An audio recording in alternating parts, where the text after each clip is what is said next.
Hello everyone, I am Dr. Avagadu Prasad, Professor in the Department of Electrical and Electronics Engineering at Sesi Institute of Technology and Engineering, Andhra Pradesh, India. I warmly welcome you all for this lecture on fault analysis in power systems, introduction and its significance. This is one of the most important topics in the Department of Electrical and Electronics Engineering in the courses Power System Analysis and Power System Protection.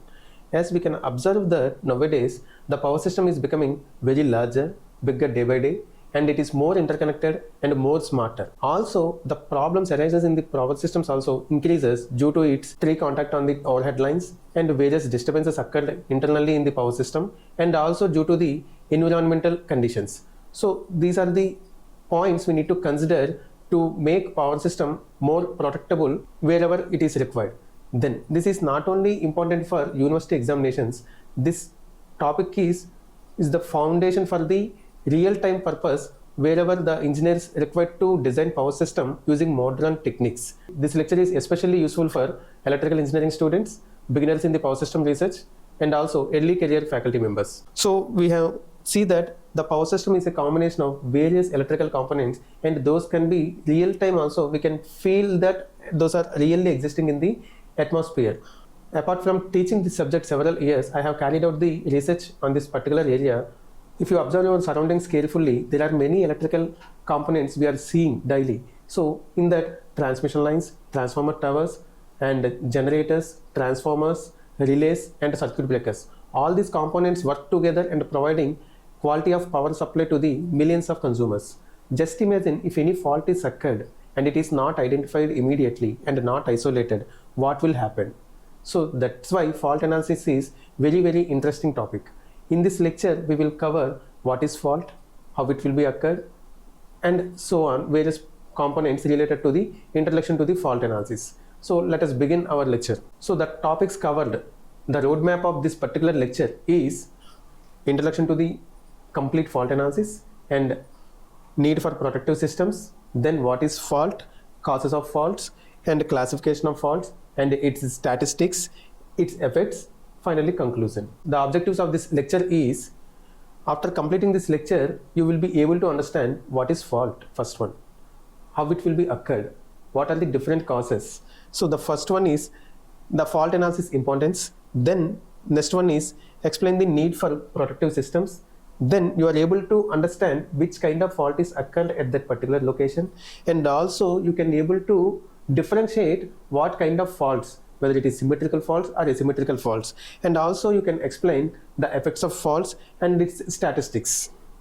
Let us move to the next slide. So before going to the in-depth to the topic, let us see the general structure of a power system. So where the power is starting at what location and how it is reaching to the end point. So generally the major objective of this power system is to generate the electricity and provide the uninterrupted power supply to the consumers with good quality. So for that, the power is generated at power plant generating stations, then the power is step up through step up transformer, then it is transformed through the high voltage overhead transmission lines, then at the end it will step down again, then it will be passed to distribution lines and consumers like industrial and household purposes. So this is the general structure of power system. So here generally the students most often remember that the power system is a combination of four parts: generation, transmission, distribution, and utilization. So all these four you can see in this picture. So in this, which part plays major role in the power system means what you can say that. So as each part has its own importance, and I preferably, as we are dealing with fault analysis right now, the transmission system plays a major role in entire power system. Let us see why it is major part we are discussing now in the upcoming slides. Fault analysis is our next topic. So fault analysis means, so what we need to do fault analysis. Generally most of the students think that fault analysis means numerical problems. We need to calculate the currents. That's it. Most of the students in a examination point of view. That is not correct in complete manner. So fault analysis is, first one, we need to identify the fault. That is called fault detection. Then after identification, which kind of fault is occurred. So we need to identify the nature of the fault. That is called fault classification. And then fault location we must identify to provide the proper action to that particular area, fault location is very, very important. So in that fault location, for suppose 200 kilometers transmission line is there, at one point is fault is occurred. After detection and classification, we need to identify what is the location, at what point it is occurred, to provide the faster action to that particular area. So fault analysis is split into three parts. One is fault detection, fault classification, and fault location. Now I'm moving to the next slide. What is a fault? So first, what is a fault we need to understand before going to the in-depth of this particular topic. What is a fault? Fault is nothing but an abnormal condition in the power system. Abnormal condition. So fault means, for suppose in general language also we will use fault in various cases. In power systems, the fault is nothing but an abnormal condition occurred in the power system which disturbs the normal operation of the power system. So that is called fault. So what will happen if it is a fault is occurred? We'll see in next slides. So what is fault? For suppose here in this picture you can see that there is a fault is occurred in between one conductor to another conductor because of the tree branch is created the short circuit between them, and arc is formed. It produces severe heat and which also causes the damage of that particular conductors immediately if we are not taking the particular action. So till now we have covered that importance of fault analysis, what is fault analysis, and a general view of power system, and in that overhead transmission lines we are considering as the key factor in this presentation. Then what is fault? Moving to the next slide, causes of faults. So as we discussed that the general structure of a power system, generation, transmission, distribution and utilization, can you tell me in which part of the power system may gets maximum number of faults? What is the percentages of faults occurring in each faults? We'll see in the next slides. So there are various causes of faults. Those are lightning and switching surges, the tree branches touching lines, insulation flashover, birds, animals and external objects, storms and earthquakes, equipment aging and overheating, and human errors. So we'll see the overhead transmission lines. We are concentrating on overhead transmission lines majorly. The overhead transmission lines are exposed to the atmospheric nature generally. The transmission can be done in two ways. One is overhead transmission lines and underground cables. Overhead transmission lines are most existing way in the entire world. The power is transmitting from generating station to the load. So the overhead transmission lines, as it is exposed to atmospheric nature, 100 kilometers of line. So the chances of occurring lightning and switching surges, then tree branches touching the lines and insulation failures is high. Then due to the birds, animals like snakes, monkeys and external objects may also create the faults in different situations. Then storms and the earthquakes obviously will disturb everything, and transmission system is also part of that particular damage, so we can consider that one also. And equipment aging and overheating. So the equipment what we are using in the power system, we need to make the proper maintenance and we need to check their healthy life. If it is more aged one means we need to replace, otherwise it will create severe number of faults at that particular locations. And the human error, sometimes we are not properly designed the protection scheme, and sometimes we are not operating in the switching operations at the control room or wherever in the entire power system. Due to that, the faults may be occurred. Moving to next topic, distribution of faults in power systems. So what is fault? We know. What is fault analysis? Yes, fault is fault. Fault is nothing but an abnormal condition. What is fault analysis? Fault detection, classification and location. Then is that all the faults are same and all the faults are occurring at the same time, at the same frequency? No. Yes, if we consider for an example our human body, so what kind of abnormal conditions we may face in our day-to-day life? Cold, fever, cough and few bigger problems, sometimes heart attack, cancer, like that. So all those are abnormal conditions in our human body. All those are creating at the same time with the same frequency? No, it depends. Person to person, human to human, it varies. Similarly, power system is one of the largest human-made system in the entire world, as it contains number of components interconnected. So the chances of occurring faults at each location is varies, and the percentage of faults occurred in that particular location also varies, because for suppose generators, transformers are generally part of the substation, are under most controlled equipment manner. Coming to transmission systems and other parts, few of them are exposed to atmospheric nature. So there is a difference where it is situated in the entire power system. So based on that location, the faults occurrence percentage also it varies.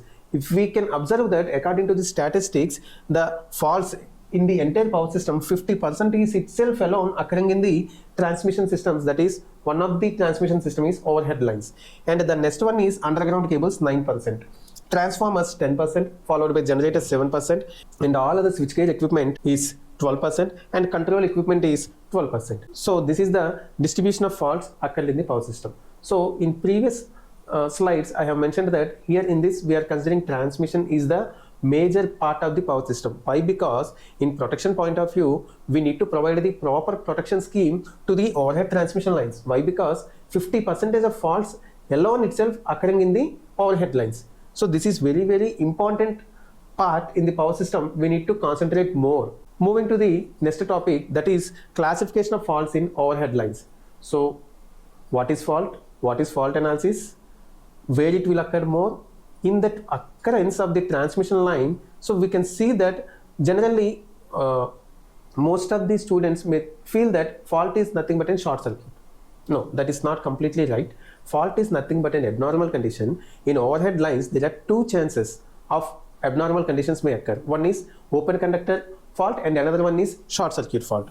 Open conductor means, this is, here we are taking three lines, giving names, each one is A, B, C.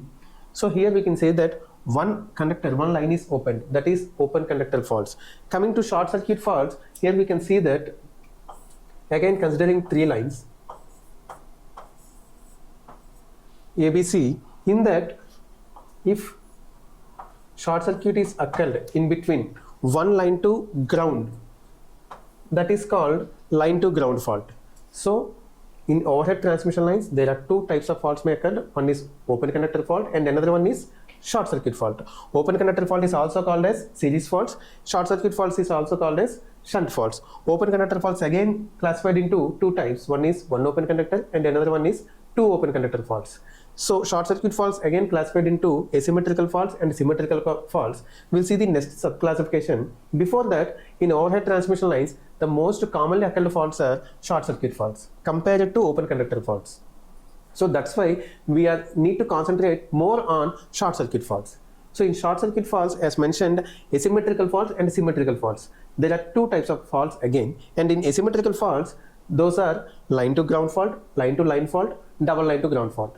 And symmetrical faults are also called as three-phase faults. Those are triple line and triple line to ground faults. So why these are called as asymmetrical faults and three-phase faults are called as symmetrical fault means, if any fault is occurred in one line, for suppose we are giving the names of each line is A, B, C, and the ground connection is indicating with G.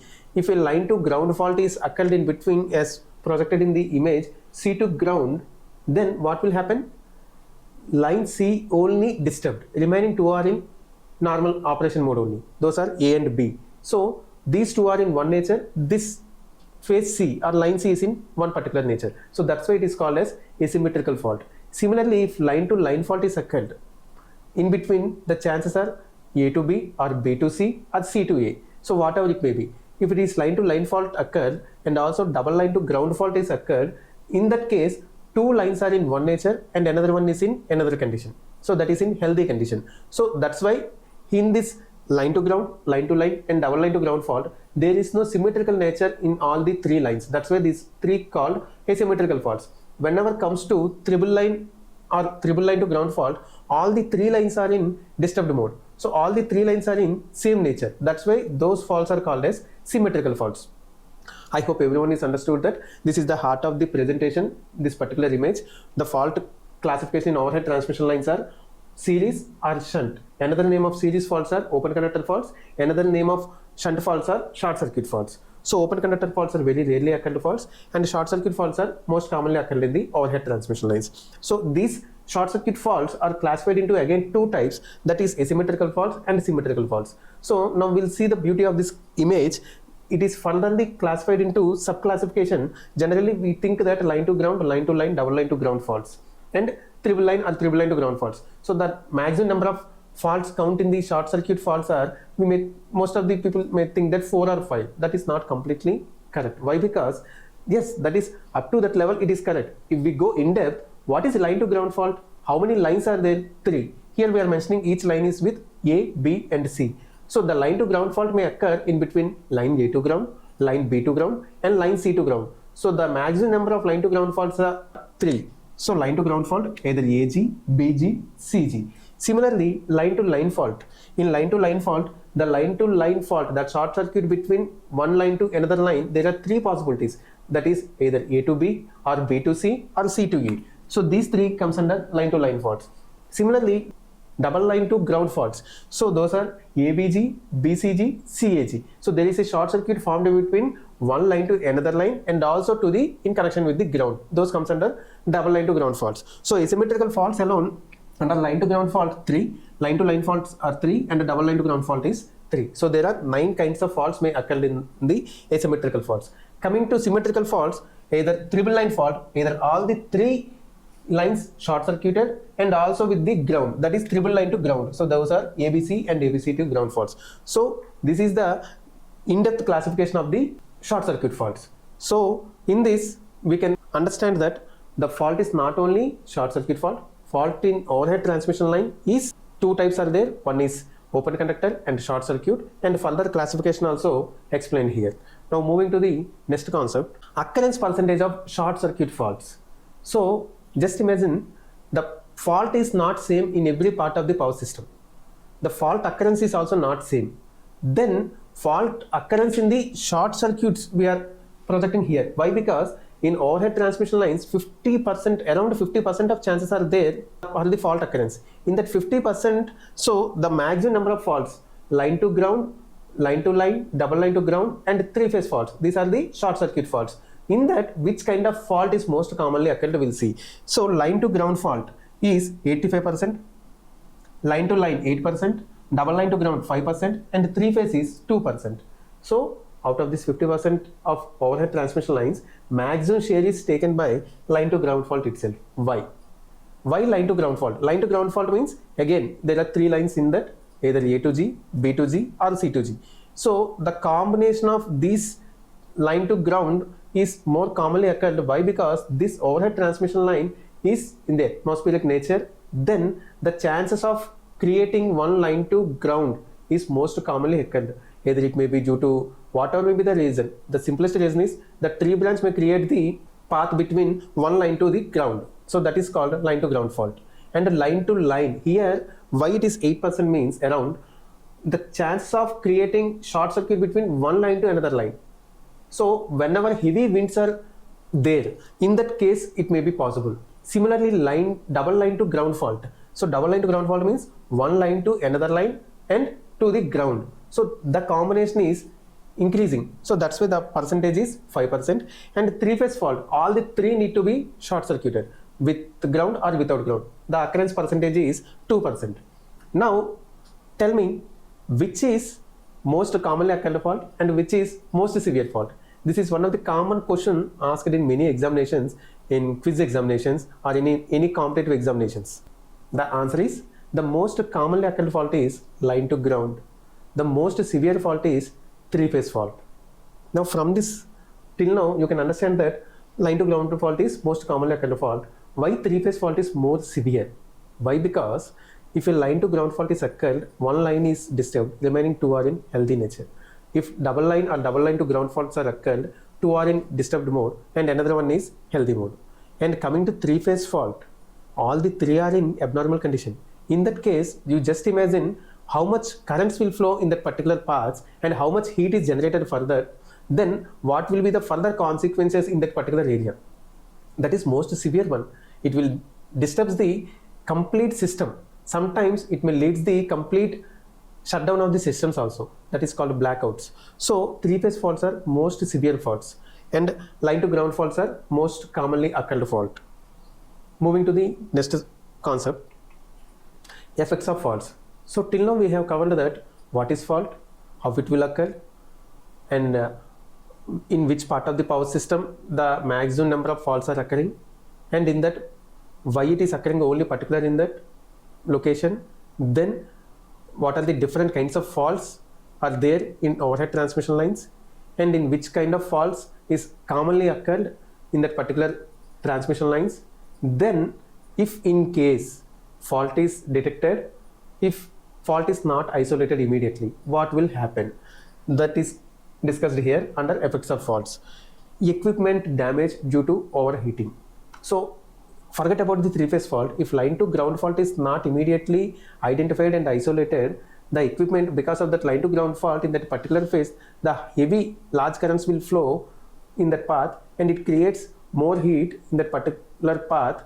Because of that, the equipment will be damaged. Not only that, all the interconnected equipment also will lead more damage. Then fire hazards, it will lead fire hazards next. Then voltage reduction, also power interruption to the consumers and unbalanced currents, loss of system stability as power system is interconnected to most of the components. If one part of the system is facing problems due to the fault and losing synchronism, then obviously the stability of the system will be reduced, and it also leads economic losses. For suppose if power is not there for 1 hour, the losses for each consumer to another consumer is varies, depends on the location and depends on the consumer type. For suppose if it is industrial consumer, what will happen? If it is 1 hour it is not there, the production will be lost. He will lose that 1 hour production. And also if any equipment is damaged, whatever may be the consumer, the maintenance works need to be done furtherly to activate that particular damaged component. For that we need to pay the amount, we need to spend the time. And sometimes what will happen, if it is a fault, severe fault is occurred, some transformer is damaged, so the transformer is, the cost of the transformer is several lakhs, and it takes more time to replace that particular transformer also, and for the repair also chances are very less for most of the components. These are the real-time images, not computer generated images. Real-time images occur in various locations because of fault is not identified immediately. These are the effects of faults. Here we can see that there are 3 images in this. One is pole is affected, and another one is substation, second one, and third one is transformer. So there are various parts in the power system from generation to the load center. So depends on the location, depends on the fault occurred, means which kind of fault is occurred, the severity will be varies. So these are some practical examples. Then electric shock risk to the maintenance operators. Why? This is one of the common tasks for the maintenance operators in their day-to-day working life. Whenever if fault is not completely de-energized or someone is switched on the system without providing the communication to the maintenance operator, the damage will be more. The shock, even within the fraction of seconds, the damage is very high. So electric shock risk to the maintenance operators, we need to be considered more in our power system protection design. Most of the scholars nowadays providing the various methodologies to provide the protection in a better way using different algorithms, artificial intelligence, Internet of Things, and using machine learning and so on, various modern techniques. So hope it will reduces the risk to the maintenance operators also. Now moving to the next topic, why fault analysis is important. This is like summary of this particular lecture. Why fault analysis is important? Why? Because if fault is occurred, if we didn't find the location, then not isolate the fault, then what will happen? Obviously thousands to millions of consumers may lose the power supply. It will lead and disturb their regular working lives and day-to-day lives. Depends on the consumer type, whether residential or commercial, he or she will be affected. Then the first one is we need to do fault analysis for protection of equipment to provide the protection to the most expensive equipment like transformers. If one particular transformer is damaged in that particular location, it takes more time to repair or replace that particular transformer and similar components like that. So we need to do fault analysis to protect the equipment. Then maintaining voltage stability. For quality of power supply, we need to maintain the voltage stability, followed by system stability. Then prevention of fire hazards, as we discussed in previous slides. Then reliable power supply. Ultimately we require quality of power supply at the end. Then production system coordination. So just imagine if a fault is occurred nearer to your location, you can see that some part of that particular area is provided with the supply, and remaining part wherever it is fault is occurred, that particular part is only power supply will be shut down. Why? Because the system is designed in a manner no need to shut down the power supply to the complete area. Wherever it is required. For suppose if that system is not done in a short time, what will happen? Everything will be interlinked from equipment to the humans, so the damage will be high. So power protection system coordination is very, very important. So that's why we need to do fault analysis. Conclusion. The conclusion of this particular lecture is, so I hope everyone is understood that what is fault, which is nothing but an abnormal condition. What kind of faults may occur? Yes, that is called fault classification. And fault location, that is all three together we called as fault analysis. And the general structure of a power system, and what are the various faults may occur in that particular power system and their percentages of occurrence. In that we can see that the transmission line carries maximum number of percentage of occurrence. In that transmission lines, we can see that overhead transmission lines are majorly affected one. In that again, furtherly the classification beautifully done in this lecture. One is open conductor faults and short circuit faults, and we need to concentrate short circuit faults majorly. Why? Because open conductor faults are rarely occurred. Then the classification, in-depth classification also discussed in this lecture. Then effects of faults, fault statistics, then why we need to do the fault analysis. So this is the summary of this particular lecture. So the major points are mentioned in this conclusion. Then thank you for listening this lecture, and if any questions or suggestions are most welcome. You can contact me through this mail ID mentioned here. Thank you once again for listening this lecture. Hopefully we'll see you in future lectures. Thank you.